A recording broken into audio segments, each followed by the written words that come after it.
You're listening to the Brave Parent Podcast. I'm your host, Dr. Susan Maples. I'm here for all parents who deeply love their children and want their health span to equal their lifespan. In other words, to be healthy their entire lives. If that's you, tune in. In every episode, we're grappling with contemporary issues that affect every child every day in areas that your doctors either don't know or don't have time to tell you. It's your time to be brave. Hello, everyone. Welcome back to the Brave Parent Podcast, Season 2. And today we have a very, very exciting special guest, not only a friend of mine, but, arguably one of my greatest teachers in life. When I first read I'm giving it away, Rob Lustig, Dr. Robert Lustig's first big book that I knew of, Fat Chance, which was a bestseller, I was like, oh my gosh, who is this man? And I kept bugging him. I somehow got his email address through his university, and then I started writing articles and quoting him and sending him to him. And I got a restraining order on you. I know, right? I said, I know how to meet a rock star now. You just bug the shit out of him until they finally one day he calls me from the tarmac. My plane's about to take off, but I got another email from you. I think maybe we're supposed to talk. Like, oh my gosh. So that's how and then of course we've spoken together many times and many conferences. So I'm really, really blessed. This is a really special treat today. Rob is not only the author of Fat Chance, but of Hacking of the American Mind, which we're going to talk a little bit about hacking, I hope, and Metabolical, which is an incredible book that's his new release that I absolutely love. You guys who have read Brave Parent have no doubt heard me quoting Rob throughout the book. But also he spent his life, his career, his great big brain in neuroendocrinology, which really is the study of the brain's connection to metabolic disease, the diseases of obesity, diabetes, metabolic disturbance of all kinds. And we're going to talk more about that in children.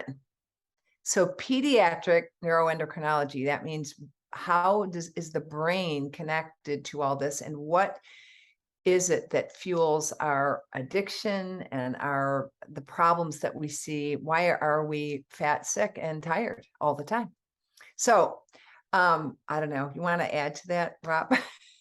I don't know. I'm fat, sick, and tired, so I'm not. You are not. I'm only kidding. No, the fact of the matter is that when I entered medical school, there was like maybe one obese kid per class, and now it's half the class. And, this happened on my watch. And, I started out taking care of short kids, and then these short kids got fat on me. And, the question was why? And of course, everybody, would like to just, say, well, they're gluttons and sloths. The problem with that argument is that we now have an entire pandemic, not epidemic, pandemic of obese newborns. South Africa, Russia, Israel, United States, birth weight now, 25 years later, 200 grams more than it was 25 years ago. And when you do the DEXA scanning, the body compositional analysis on them, it's all fat. So this is a setup. Doomed from the start. And the question is why? And so I have basically been on a quest for the last 40 years, really. I mean, 25 in reality, to try to understand what's happened to us. And what I've come to realize is, yes, this is a function of our environment, that our behaviors, the gluttony and the sloth that we all attribute to the rise in obesity and diabetes, et cetera, is actually, they're just manifestations of the biochemical changes. Yep. Right. Okay. So this turns it on its head. So then the question, of course, is, well, what's the biochemistry? And there I actually am sort of uniquely qualified to be able to look into this question. And in fact, if you're interested in the biochemistry of the sugar loop, look at Sugar, the Bitter Truth. One of his, I guess it was a lecture you gave to a bunch of Yeah, it was and a it went was viral, but right. how many millions of people have Right now, I think we're at 22 million views yeah, on so if YouTube. you haven't seen that, even the first 15 minutes will blow your mind. So it's really worth seeing. It's an Yeah, I hour. mean, I got to tell you, I mean, it's a 90-minute lecture in carbohydrate biochemistry. I didn't think my mother would watch it, and indeed she did not. But 22 million people did. And I don't understand that. To this day, I still don't understand that. But people are clearly, in air quotes, hungry, for this information because they understand, they recognize something is wrong. And Einstein's theory of insanity says, doing the same thing over and over again and expecting a different result. Well, for the last 40 years, we've been doing the same thing over and over again, and we haven't gotten a different result. So, I often think of your work as sort of like Adam and Eve ate the apple from the tree, which was appropriate, but we really screwed it up when we took the sugar out of the apple and sprinkled it into everything, right? I mean, pretty that's a much, man-made, you know, pretty much. death sentence. Yeah. So I'm gonna sort of bypass to the denouement, just for your audience. Sugar is the payload. Ultra processed food is the vehicle. Ultra processed food's the bad guy, and it's everywhere, and it's 65% of the American diet, and 67% of kids' diets. And the reason ultra processed food is bad is severalfold, but two big ones: too much sugar, too little fiber. Too much sugar for palatability, because the food industry learned when they add it, you buy more, and too little fiber for shelf life, because you can't freeze fiber. Well, it turns out that fiber actually mitigated the effects of the sugar in, say, fruit. Because everybody always asks, well, what about fruit? Fruit's got sugar. Yeah, it's not, doesn't have that much, number one. And number two, it's got way more fiber than it does sugar. And the fiber acts as a gel, acts as a barrier on the inside of the intestine, preventing absorption. And so when you consume sugar in fruit, you are not feeding you. You are feeding your gut microbiome. You are feeding your bacteria, which you need to do. So eating a piece of fruit is good. On the other hand, drinking a glass of fruit juice is not. So that's what I mean by ultra processing. Even something as simple as, smoothies, take on an ominous tone when you realize what the biochemistry is. Can you talk about the difference between processed and ultra processed food so people can really get that? So, my colleague, Dr. Carlos Monteiro, who's a professor of public health at the University of Sao Paulo, Brazil, came up with a classification system which people are now using worldwide, and it seems to actually hold water, called the NOVA system. And what it says is that you can basically drop any food into one of four classes, class one through class four. So let's take an apple as, sort of the prime example. Class one would be an apple, no change. Class two would be, say, apple slices, destemmed, deseeded, etc. Class three would be apple sauce, and class four would be a McDonald's apple pie. Okay. Mhm. Four different iterations of the same basic food, but at four different processing levels. And what Carlos and many other investigators around the world have now shown is that it's the class four grouping that portends the metabolic detriments. That classes one through three are not the problem. And one of the, I mean, I of course demonize sugar all over the book because I cannot believe people aren't getting this. You know, the myth is that, especially for skinny kids, well, he should eat it now while he can get away with it, and forget about the fact that we're training kids for the rest of their life in a very short window of time. We can talk about that, but you and I spoke at a conference where I had you as a keynote, and the speaker just after or before you was really, really after the seed oils as the really big problem. Remember that? We had a I little bit do. of a debate. This Chris Knobby from Kenobi, University of right? Yeah. Yep. Texas, San Antonio. And indeed, seed oils are not good.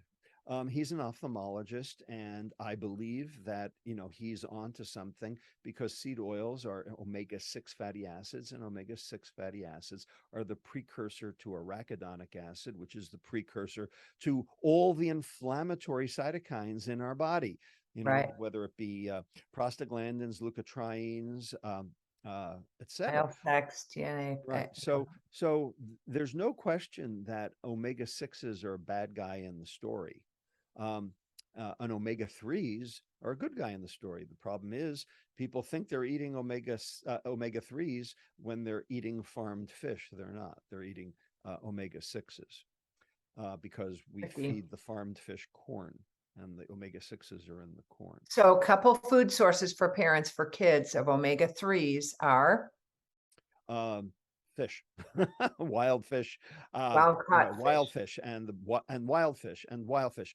So there are 3 omega-3s, okay, and they have different purposes, and they have different destinations in the body. There's a vegetable omega-3 called ALA, alpha linolenic acid. Okay, and you can get that in flax and grass and some other foods, legumes. Now that seems to have some benefits in terms of cardiovascular protection, and so I'm for them. But the other 2 are necessary for the brain. So one is called EPA, eicosapentaenoic acid. No one will be tested on this. And one is called DHA, docosahexaenoic acid. And these 2 are necessary for neural transmission and membrane stability.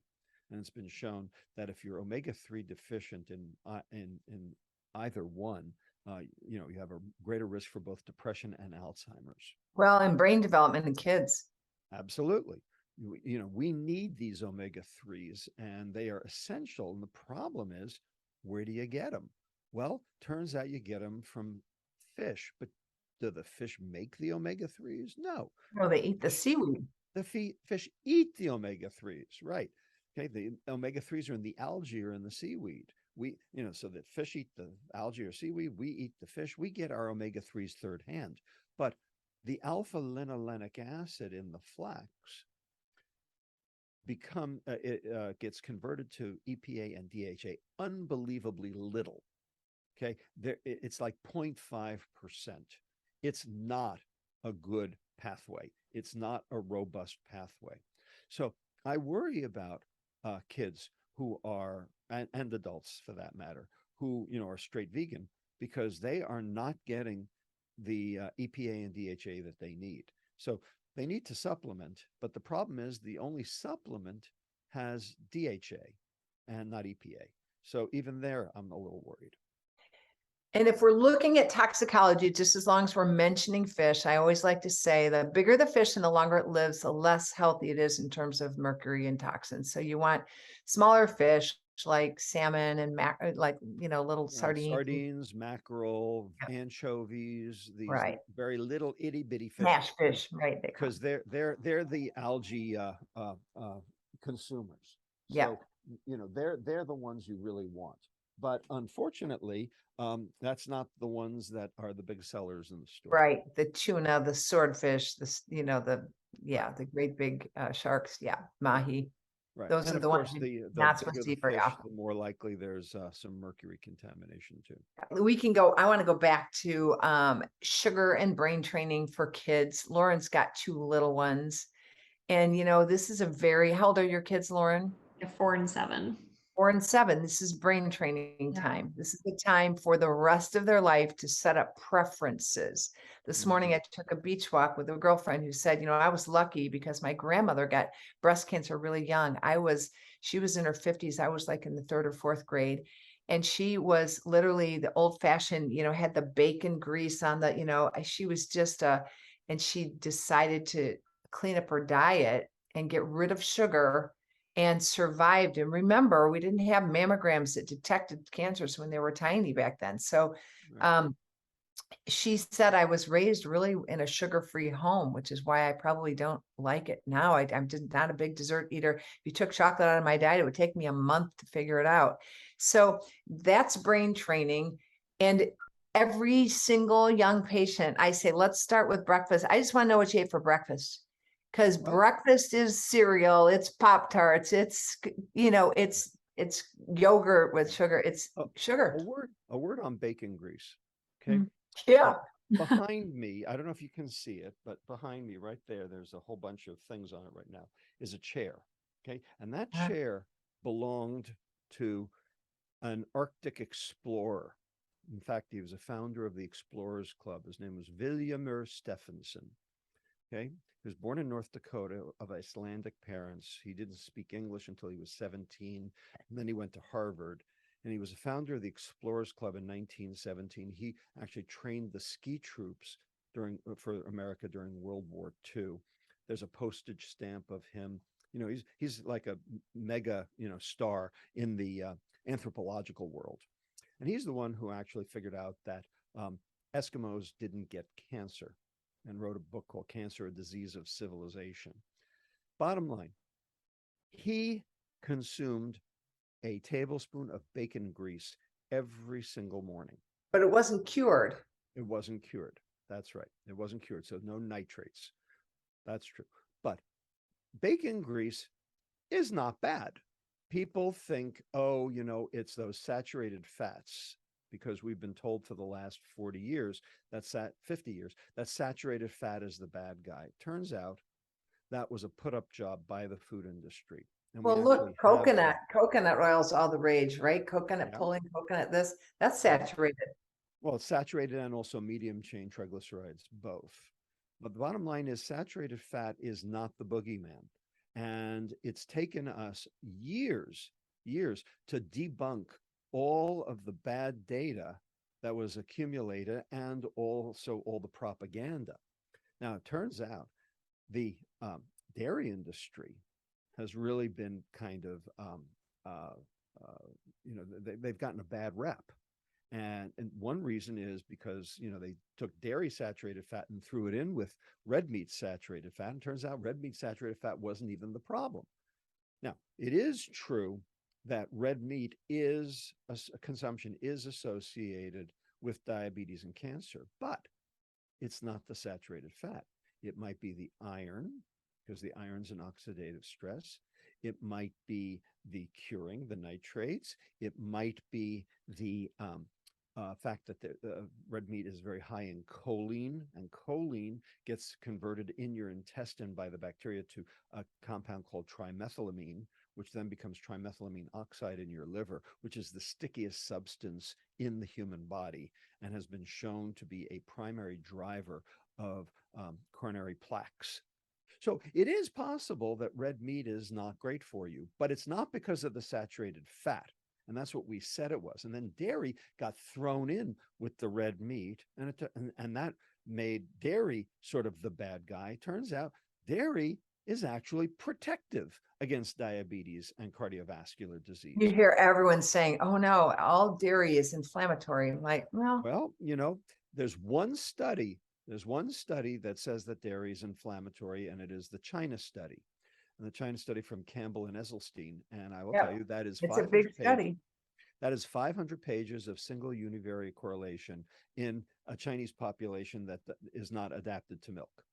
So there is the possibility that maybe the Chinese have this problem, but this has not been seen in other populations. And you can't do a single univariate correlation analysis in something this complex as our diet. I never really thought about that. I read the China study and Esselstyn's work, heart attack prevention, but I just never thought about that. If you want a good takedown and a good debunking of the China study, go online and look at YouTube and look for Denise Minger, How to Talk to a Vegetarian. Cool. Speaking of vegetarian, one of my kids who says I'm vegetarian now, who's a cheer squad, I said, so what did you have for lunch today?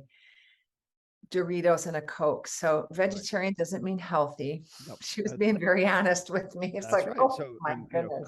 Coke, Doritos, and Oreos are all vegan. Mhm. So look, you can do a vegan diet wrong. You can do a vegetarian diet wrong. You can do a ketogenic diet wrong. You can do a carnivore diet wrong. You can do a Japanese diet wrong. You can do virtually any diet wrong if you're not paying attention.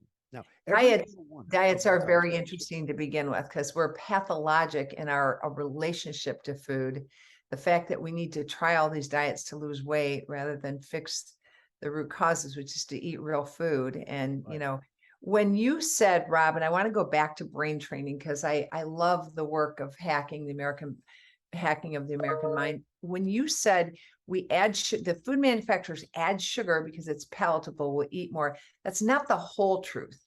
The added sugar on the food manufacturer's part does something else to our brain to get us to eat more. Can you talk about that? Well, yeah. I mean, there's this area of our brain, it's right over here. It's called the nucleus accumbens. And the nucleus accumbens is our reward center. Okay. And the nucleus accumbens is where dopamine, the neurotransmitter, gets its signal transduced. So the dopamine cell bodies are in a different area called the ventral tegmental area further down the brainstem. But then they send the dopamine to this area of the nucleus accumbens, and those dopamine receptors in the nucleus accumbens transduce that signal and go, this feels good. I want more. Now, there are many things that stimulate that nucleus accumbens. There are chemicals and there are behaviors. So, chemicals such as cocaine, heroin, nicotine, alcohol, sugar, and behaviors shopping, gambling, social media, internet gaming, pornography. Each of those has been shown to stimulate the nucleus accumbens directly. And every single one of those 10 things that I just mentioned generate reward. But in the extreme, every single one of those generates addiction. There's an aholic after each one of those: shopaholic, sexaholic, chocoholic, alcoholic, etc. Okay. The point is that dopamine is the reward neurotransmitter. Dopamine says, I want more. The problem is that dopamine is excitatory. Dopamine excites the next neuron. Now, neurons want to be excited. That's why they have receptors. I mean, if they didn't want to be excited, they wouldn't have them, but they do. But they don't want to be excited nonstop. Okay. Neurons like to be tickled, not bludgeoned. This is the way I like to describe it. Chronic overstimulation of any neuron anywhere in the brain, bar none, leads to neuronal cell death. Neurons are kind of fragile. They're Okay? fussy. They're fussy. That's right. They're kind of fussy. Right? Neurons don't like constant overstimulation. Now, when they do get overstimulated, they have a plan B. They have a defense mechanism. They have a way of trying to turn down the gain. What they do is they downregulate the receptor so that there will be less of a chance that any given dopamine molecule will bind to its receptor and therefore not generate that signal. So what happens is the more pleasure you seek, the more reward you seek, the more those receptors go down, and therefore the more unhappy you get because you can't transduce it. It's the law of diminishing returns. It's the phenomenon that we in science call tolerance. Okay. Dopamine induces tolerance. All of those 10 stimuli that I just mentioned all induce tolerance. And then when the neurons actually do start to die, that's called addiction. And sugar causes addiction. No About question. 20. Most people get that now. When I say to audiences, how many of you believe it's addictive? How many of you know firsthand? And people raise their hands. So most people get it. Yeah, I mean, basically, it's about 20%, I think, of the American population. 40%, I mean, think of it like alcohol, okay? and fructose and alcohol are like virtually identical anyway. So this is a good way to think of it. 40% of Americans are teetotalers, don't touch the stuff. 40% are social drinkers, can pick up a beer, put it down. We're in that group. Mhm. 10% of America are binge drinkers, and 10% of America are hardcore bona fide alcoholics. So 20% of people have an alcohol problem. Not everybody, and not everybody who's exposed, but a significant and sizable portion of the American population has a very distinct alcohol problem. Well, guess what? About the same for sugar, about 20%. And you I'm know who pretty they are. surprised by that because feel like my team members always have sugar around, and they're in a total health. I hope they're not listening to this. Anyway.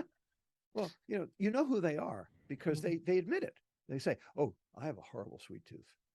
That's sugar addiction. I feel like that's the problem, though. I mean, you hear things like alcoholism and other things, and there's a stigma associated to it, right? Right. It's the sugar, it's Exactly. acceptance. It's like, oh, that's okay. I get it. That's right. Not. Exactly right. So when there's a social stigma associated with it, Mhm. then people don't want to own up. Yeah. Okay. But with sugar, it's like, because you know what? Everyone's looking for a codependent. Mm. They're looking for somebody to go out and have an ice cream soda with. Mm-hmm. All Yep. right. And so, so it's not blatant. I'm sorry, it's not hidden, it's blatant. Mm-hmm. One of the issues with this is, we talk about downregulation of dopamine receptors. I always liken this to, the very first taste of an opioid for a drug addict is euphoric, and they're always trying to chase that. And they need more of the drug for less effect. It's the same with sugar, right? Right. And we have been manipulated by food manufacturers. Our bliss point, our taste buds are seeking more than ever before. Indeed. And yet there's another biochemical issue, and that is we have two hunger hormones that regulate our intake. One is called leptin. One is called ghrelin. That's the one that makes your stomach growl. Leptin is the one that gives you an immediate sense that you've had enough. Those go a little haywire with too much sugar, causing us to just plain flat out eat too much. Right. So does, by the way, lack of sleep, and we're sleeping on a whole about an hour and a half less than we did, 50 years ago. And that So, raises ghrelin and also raises cortisol. And cortisol is the stress hormone. And cortisol makes you hungry too. So these things ultimately lead to a vicious cycle. So it is true that ghrelin is the hunger hormone. When your stomach is empty, ghrelin levels are up, basically telling your brain, feed me. Then you eat, and then ghrelin levels go down, and that should be the end of hunger, right? Okay. That should be the end of the meal, right? Wrong. Okay. That's the key. The end of hunger is not the end of the meal. The end of hunger is the end of hunger. Everyone, especially us Americans, okay, can eat through the end of hunger and routinely do. right. Okay. The end of the meal is a different hormone further down the intestine, because remember, ghrelin's in the stomach. Further down the intestine, at the end of the intestine, in the ileum, is a second hormone called peptide YY3 to 36, or PYY. Wow. When the food gets all the way down to the end of the intestine, the cells in the intestine release this hormone called PYY, circulates in the bloodstream, goes to the brain, and the brain goes, "Oh my God, I'm gonna die. I'm never gonna eat again. I'm totally satiated." Okay, that is the end of the meal. Okay, well, there's 22 feet of intestine between the end of hunger, which is ghrelin, the ghrelin, suppression, and the peptide YY increase. I'm stuffed. I'm stuffed. Okay, so end of hunger to I'm stuffed, 22 feet takes time. Yep. So what I tell people is, wait 20 minutes for second portions. Give your hormones a chance to work. Give your hormones a chance to actually tell your brain what's going on. And if you wait the 20 minutes, you're not going to eat that second portion because the peptide YY will have kicked in, and you will have saved yourself a whole lot of, extra food that you didn't need or really want, for that matter. Just as a result of sugar, though, you made a comment, I think it was in Sugar the Bitter Truth, or it might have been Fat Chance, about how many more calories the average adult and teenager, adolescent child is eating today versus 20 years ago. Yeah. So adult women. Because they're hungry, not because they just have stuffed, right? Yeah, yeah. Adult women are eating 375 calories a day more than they used to. Mm. Adult men are eating 183 calories a day more than they used to, and teen boys are eating 275 calories a day more than they used to. Yeah, and Now, so a weight gain, a pound is equivalent to. Well, it's complicated. Right. I get it. There are different factors that go into that, but we'll on average about 3,500 calories. 3,500, depending on how much musculature you have in your activity and all of that, right? That's right. So Yeah, 3,500. I don't like using that. I know, I don't that either. But if you were to like wonder why we're obese, look at just the calories, and that is not just because the food tastes better, and it's not just about addiction. It's Well, about what we've learned is that it's not about calories. right. Okay. Calories are the problem. Calories are how we got to this craziness in the first place. Okay. My job is to kill the calorie. Okay. Because calories are simply not a rational unit of measure. Okay. Example why? Almonds. Okay. You eat 160 calories in almonds. How many of those calories do you actually absorb through your intestine into your bloodstream? How many? A lot of it's fiber and poop it out, right? Well, so you ate 160, you absorb 130. Okay. Now, what happened to the other 30 that you didn't absorb? Well, the fiber in the almonds, the soluble and insoluble fiber, form this barrier we talked about before, preventing early absorption. And therefore, those calories went further down the intestine to the next part of the intestine called the jejunum, after the duodenum, the jejunum, and that's where the bacteria are. And so the bacteria chewed up those 30 calories for their own purposes, not for yours. And you kept them alive, you fed them, which is necessary, and you didn't absorb them, so you actually didn't get them. So even though you ate 160, you actually only got 130. So if you're doing the math, it looks like you should be gaining weight when you're not, when it's almonds. On the other hand, when it's a donut and there's no fiber, okay, you're going to absorb all those calories. So what good is calories? Because calories are measured here at your mouth. Now, if we could measure calories at your intestine, maybe, that would make sense. But we're only measuring calories at the mouth, and that's garbage. Okay. It's just not rational. There are a whole host of reasons why calories don't make sense. For sure. And so If you my could- job is to kill the calorie as a unit of measure and stop dietitians from talking about calories. Let's talk about, food level of food processing, and then we'll be on to something. Yeah, if you could, you're not a breakfast eater, but you stop at Starbucks for your caramel frappiano or whatever they are, I don't even know. And you've got that liquid 500 calories. If you were trying to eat 500 calories of broccoli or almonds or celery or anything, like there's just no way those are created equal. I mean, Exactly right. yeah. So here's an example that my cookbook co-author Cindy Gershon always did. She's a nutrition educator in the East Bay, and the first day of every class, okay, this is a lower socioeconomic status school with kids who often haven't even eaten breakfast because of food insecurity. Okay, and so she's teaching them nutrition, and the very first class every single year she does the same experiment. She takes 2 kids in the class, and she hands the 2 kids 6 oranges apiece. And she says to the first kid, "Here, kid, here's 6 oranges. Make juice." The kid squeezes the 6 oranges, gets 12.5 ounces, downs the glass, and says, "Okay, what's for breakfast?" Second kid, she says to the kid, "Here, kid, here's 6 oranges. Eat the 6 oranges." Kid eats orange number 1, orange number 2. Starting to get orange full. number 3, gets to orange number 4 and throws up.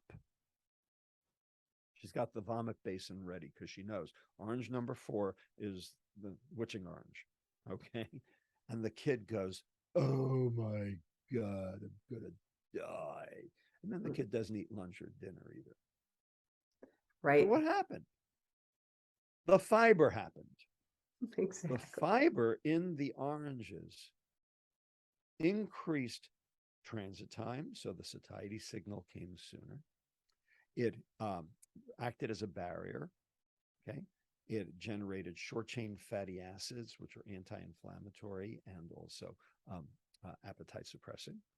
So the bottom line is that the oranges worked and the orange juice didn't. And there's more micronutrients in the part of the plant that has the fiber. But I like to think of fiber as like straw or hay, because you can picture that. And it absorbs water.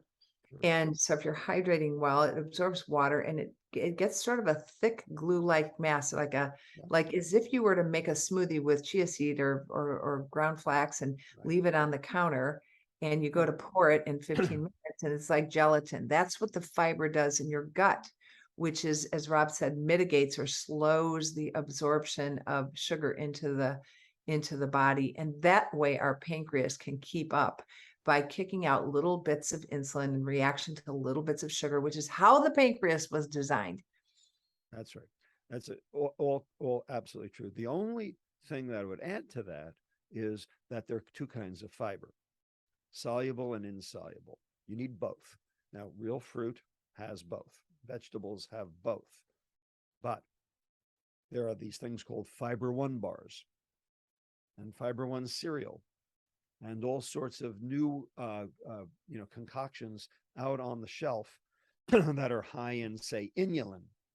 Okay, these are soluble fiber. Okay, soluble fibers like Metamucil. Okay, and it forms a gel too, but you need the insoluble fiber too, the stringy stuff. Okay, the lattice work to basically set up that gel in order to make it more effective.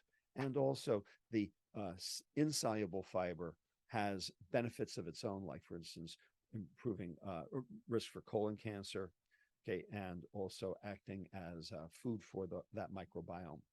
So now that we're you need on smoothies, I want to ask you another question, because I think a lot of parents say, well, my kids don't eat vegetables or fruit, but I sneak the power greens in or the little powder of greens into their smoothie, and I disguise it with, of course, a banana and some orange juice and some yogurt and some, whatever, some sugar. A spoonful of sugar helps the medicine go down, but we're not getting brain training, right? We're not getting the neuroplasticity of starting to build some desire to eat these foods. I also want to ask you about the smoothie in terms of, is it better metabolically for us to chew all that food? Because we're making a very calorie dense drinkable substance. Right. So I completely agree. When you've destroyed the fiber, you've basically mitigated some of the positive benefits of that fiber in terms of metabolism. Just destroying by blending it, you mean? Right. In addition, for kids and for especially for infants and toddlers, and Susan, you're very aware of this, and we've talked about this a zillion times. You actually need to chew. It's required. Babies need to suck and toddlers need to chew. And it's not because that's the only way to get food in, because it's not. There are plenty of pureed foods. The reason they need to do that is because they're growing the airway. The airway. Really? Just kidding. Yeah. I the love airway it. has to grow along with the infant in order to be able to bring enough oxygen to the rest of the body so that the rest of the body can burn properly.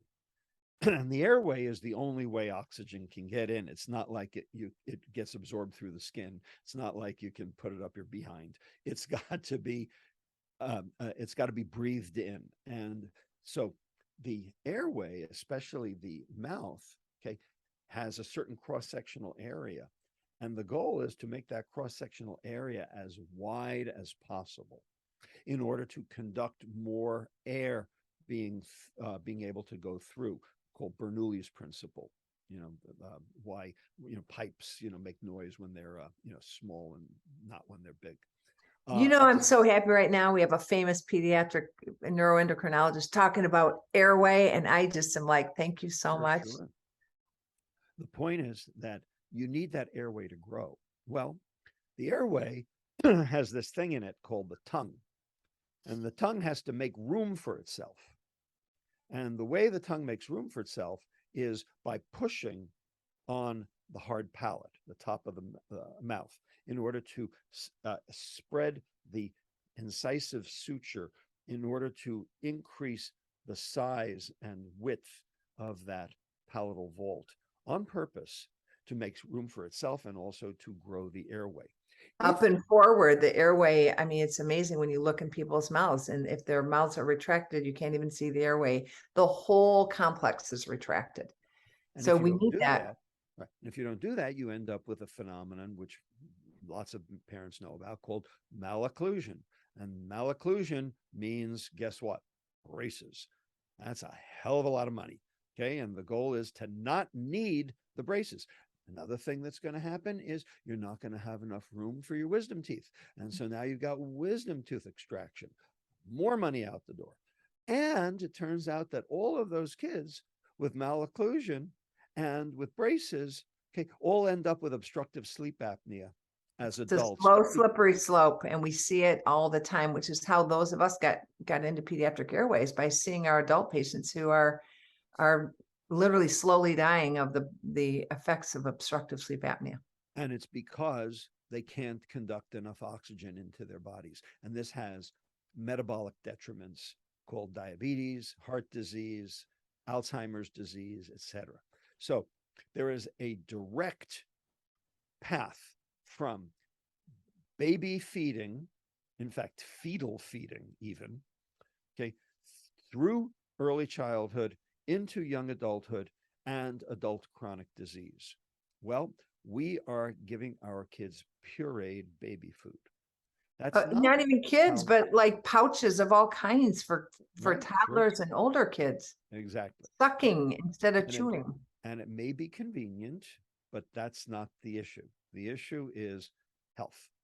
And we are basically compromising our babies and infants and toddlers' health right from the start. And this is where parents have to basically, jump on board and say, the health of my kid is the most important thing. And I need to do what's right for my kid, not what's right for, Nestle or Beechnut or any of these other companies. So the smoothie question has been answered in 4 different ways. Better to eat real food. And the other thing about it is that you can suck down a smoothie really fast. And it's that same thing about the orange, throwing up on the 4th orange, right? If you were to pile all that food up and ask a child to eat it, he'd never get through it. Right. So that's a little bit dangerous in terms of calorie consumption. Right. I'm not saying smoothies are bad. I'm just saying So number one, smoothies, you've destroyed the insoluble fiber because the blades shear the fiber to smithereens. So now you don't have the insoluble fiber to help make that gel. And in addition, fruit smoothies are very high in sugar. Now, green smoothies, a little less so, but green smoothies have stuff in it that's bitter. Well, though that bitter is actually the nucleic acids, the polyphenols, the flavonoids. Those have a slightly bitter taste, but that's the stuff that's good. So what do? We kind of cover it over by adding sugar. And that's what the processed food industry, that's what the baby food industry does. So they add sugar to all of those jarred baby foods very specifically to make the kids eat it. The point is we're setting those kids up to be seeking sugar later on. And the food industry did it in order to basically brand their product upon your kid's brain. I always say it takes an average of 7 tastes of a food for a child to start to like it. We need to continue, but the 13. savory foods and the sweet, I was going to say the 13. savory foods are more, and the sweet foods are pretty fast to like. So we say the average is 7, but you said 13 for savory foods. 13, median of 13 for savory foods, the Monell Chemical Sciences Center in Philadelphia. So median of 13. So bottom line, we have abdicated our responsibility as parents in pursuit of extra time, in pursuit of convenience, in pursuit of cost, in pursuit of coolness. But we have abdicated our responsibility as parents. And if you're going to be a brave parent, you don't abdicate your responsibility. I absolutely agree with that. I think parents are spending a lot of time feeding kids in cars while they're traveling back and forth to competitive sports events that are 70 miles away, and there's no dinner time. And this whole thing is a little maddening when you start to learn what it takes to raise a healthy child. If it's true that you value health, you got to do what it takes. It's hard. Well, now, having said that, okay, a lot of parents are afraid to let their kids out of their sights for fear of crime. Yeah, I know. So the stress of our current, shall we say, societal debacle, weighs heavily on parents. And all you have to do is turn on the news, like today. I don't want to timestamp our talk here today, but they just sentenced, the Parkland shooter, to life in prison without parole. And they sent their kid to school thinking everything was going to be fine, and then it wasn't. I mean, our society has major problems, but if you give in to those problems, you have not done your child a service. I agree with that too. It's a really tough time. It is A really it's tough time. It's a tough time to be a parent, and that's why you have to be brave. Very tough. I do, tongue surgery on babies to get them to latch so we can grow a bigger tongue box. And I see these young parents all the time, and they might be in their 20s and said, recently said, you know what, it's just so hard to raise kids these days compared to when I was a kid. And I'm like, what are you are a kid to me. But as in our age saying it's so different, but it's changed in 20 years so much in terms of the difficulties in parenting and how hard it is to raise healthy kids. Indeed. So it is. And that's why you wrote your book. And that's why I wrote my book, is basically to give parents the tools they need in order to be able to, sort of manage, our current society, which is basically turned on them. And, you need tools, you need skills, and you need the knowledge in order to be able to, create your own environment, not the one that they chose for you. I would recommend all of you listeners to take a look at all 3 of Rob's books. And for me, I couldn't put them down. And, it's his passion shines through. You are a gift to my spirit, my friend, and I am so grateful. Vice How versa, much I adore you. Vice versa, young lady. Thank you. We'll keep on going. I loved speaking at the Swedish Metabolic Conference with you, by the way. That was really fun. Really fun. Well, A dream come true for me. coming. The keynote speaker somehow didn't show up. And so Rob and I were pinch hitters and spoke about pediatric microbiome with very little advanced preparation. And it was a blast. So a lifelong memory. Rob, I can tell you as a parent, this has been incredibly informational and super helpful. I did have a quick question with one of your 3 books. Is one of those a cookbook? Because you did mention a cookbook co-author. So I have many books, but yes, there is a cookbook. It is called Fat Chan's Cookbook. And 140 recipes, every single one of them vetted by a Mount Diablo high school student to be producible, consumable, and delicious in 30 minutes or less. All extremely no sugar on purpose. Okay. And the most complicated piece of equipment you need is a blender. I love it. It's buying it as soon as we're off of this. So that's perfect. Thank you. Say hi to your family for me. I look forward to talking to you again soon. And I appreciate all that you had to go through to even carve out an hour for us today. I'm just so grateful. My pleasure, Susan. You know that always. Thank you. Thanks. We'll talk soon. Thank you for listening to the Brave Parent Podcast with your host, Dr. Susan Maples, author of Brave Parent, and Lauren Eckert, founder of Burning Soul Press. Be sure to leave a podcast review and grab your copy of Brave Parent on Amazon or Audible or wherever you choose to buy your books. Bye for now.